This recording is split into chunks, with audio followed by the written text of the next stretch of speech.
요즘 뜨거운 날씨를 우리가 지나가고 있습니다.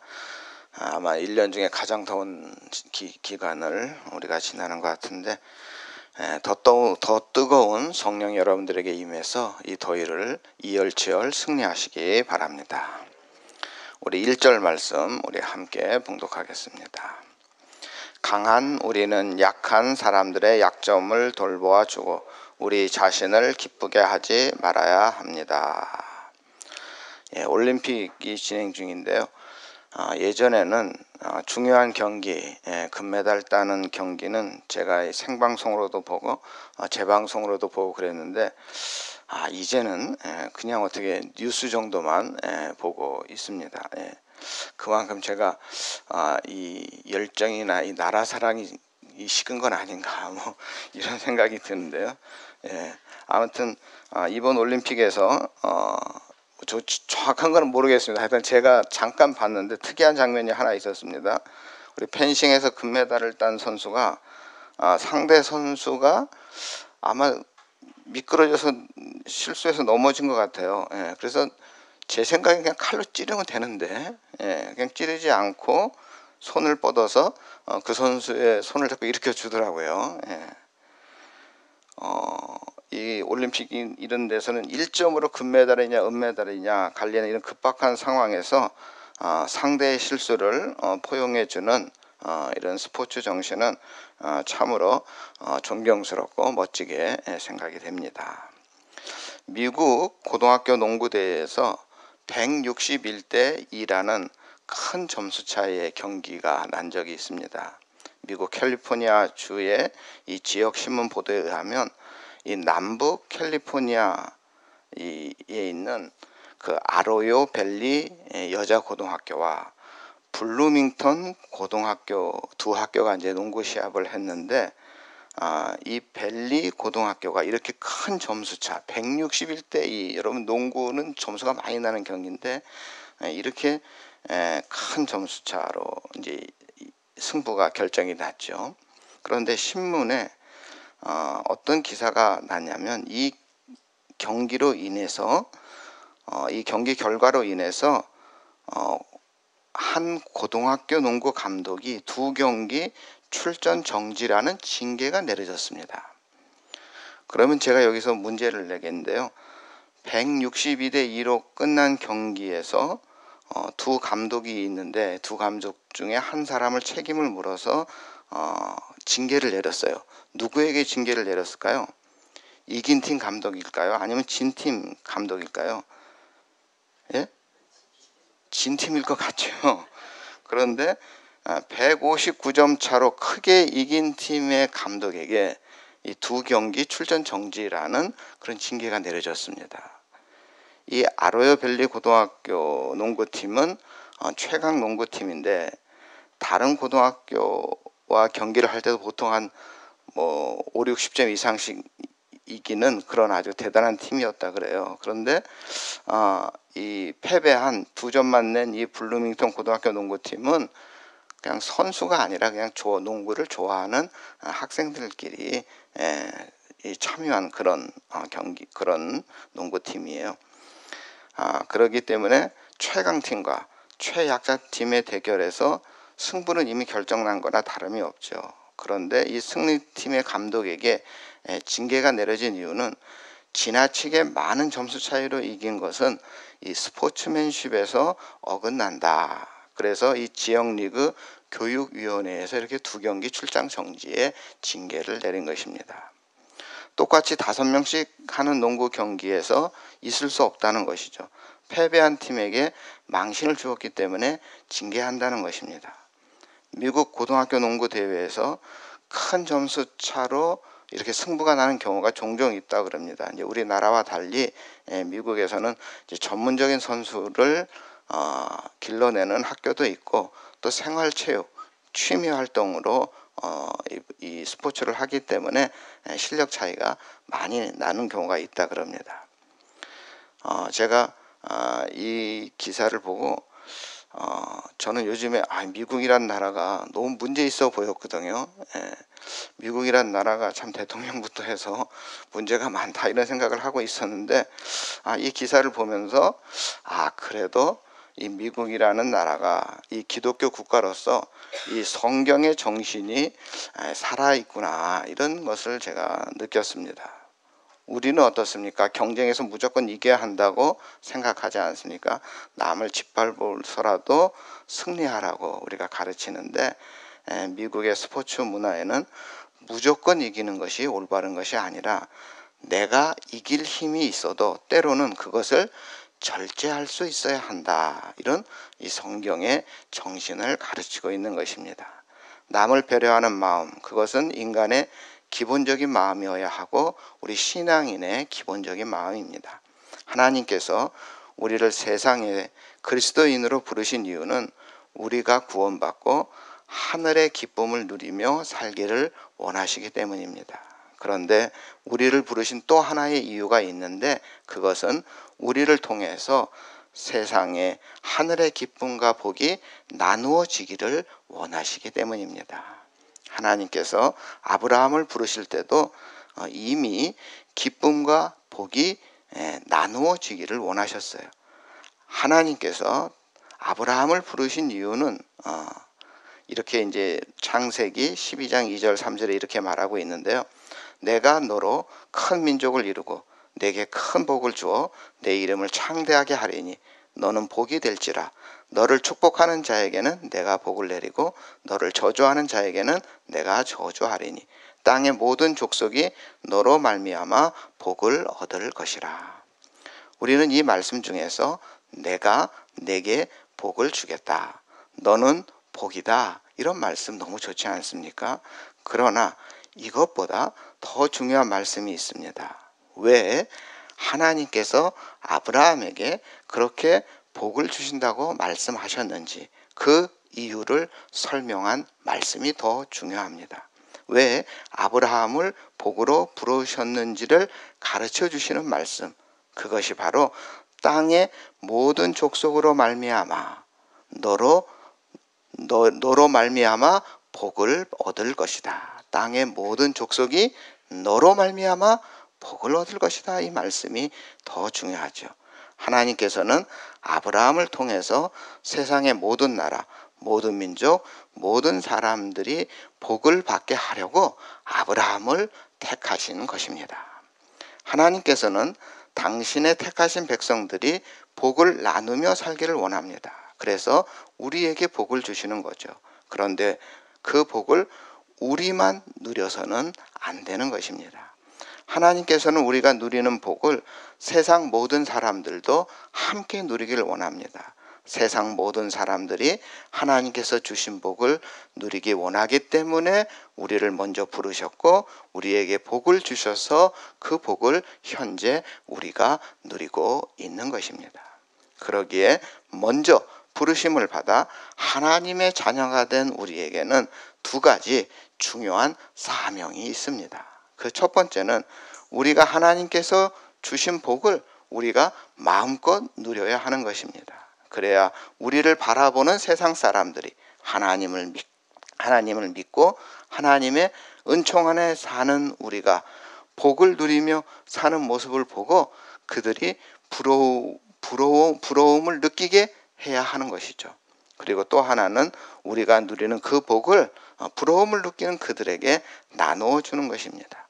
우리만 복을 누리고 다른 사람에게 부러움이 되는 삶이 아니라 다른 사람에게도 그 복을 나누어 주어야 합니다. 그래야 우리의 모습, 우리의 참된 신앙인은 늘 우리 주변을 바라보면서 내가 복을 나누어 주어야 할 내 이웃은 누구인가 살펴야 하는 것입니다.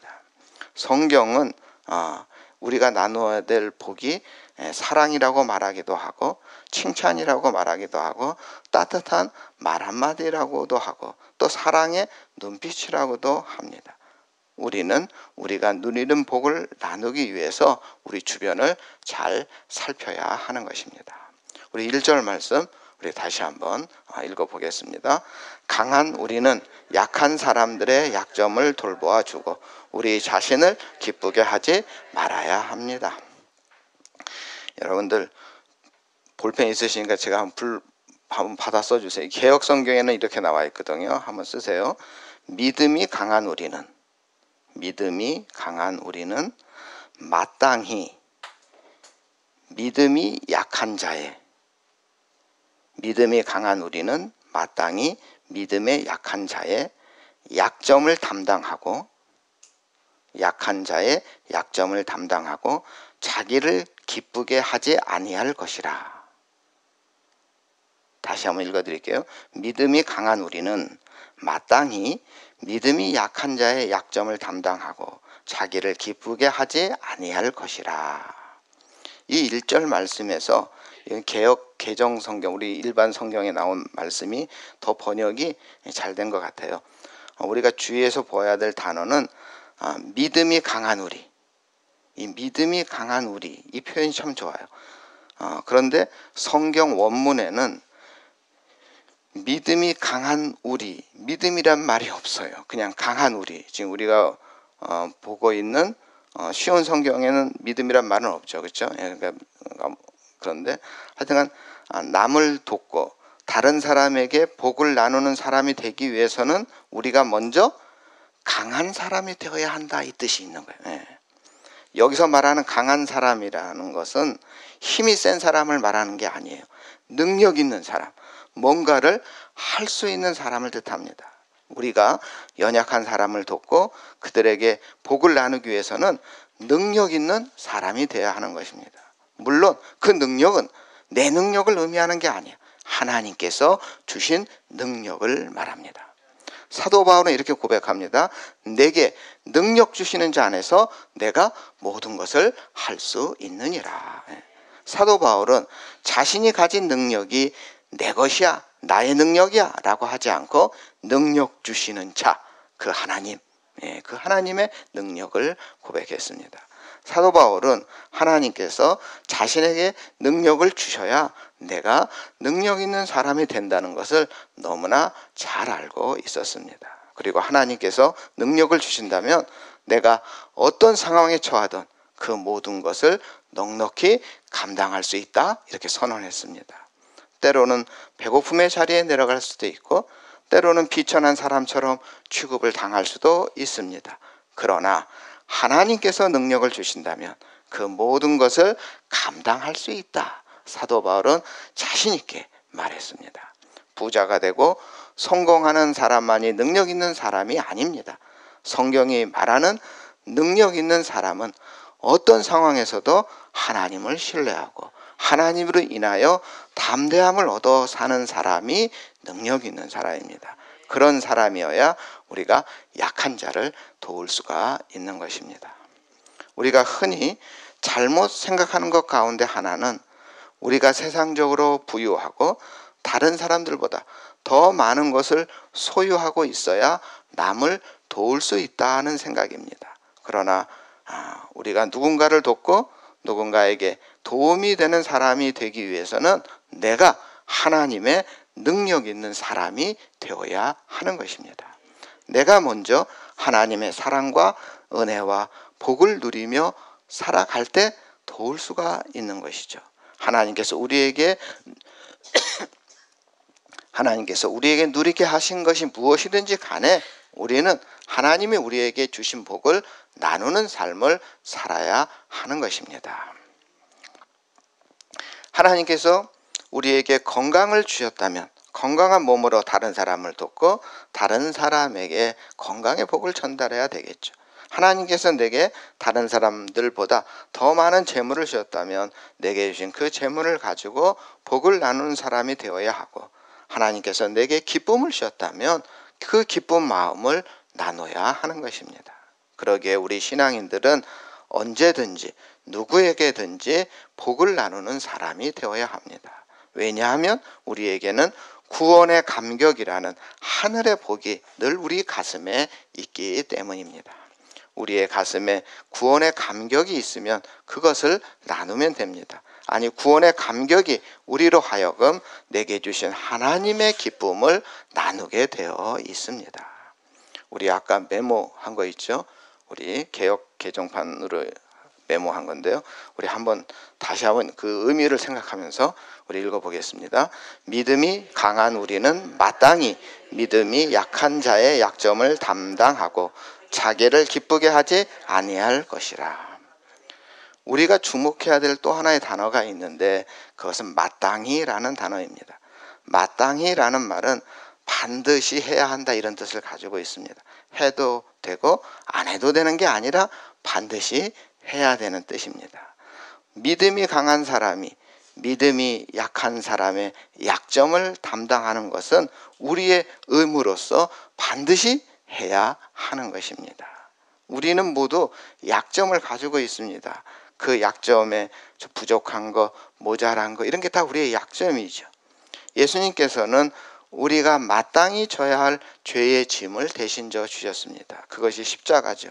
예수님은 십자가 사랑으로 우리의 연약함을 대신 져 주심으로 우리에게 구원의 능력을 허락해 주셨습니다. 우리가 그 예수님의 십자가 사랑으로 인해서 구원받은 백성이 되었다면, 그래서 우리 안에 구원의 감격이 있다면 우리도 주님처럼 연약한 사람들의 약점을 대신 짊어질 수가 있어야 하는 것입니다.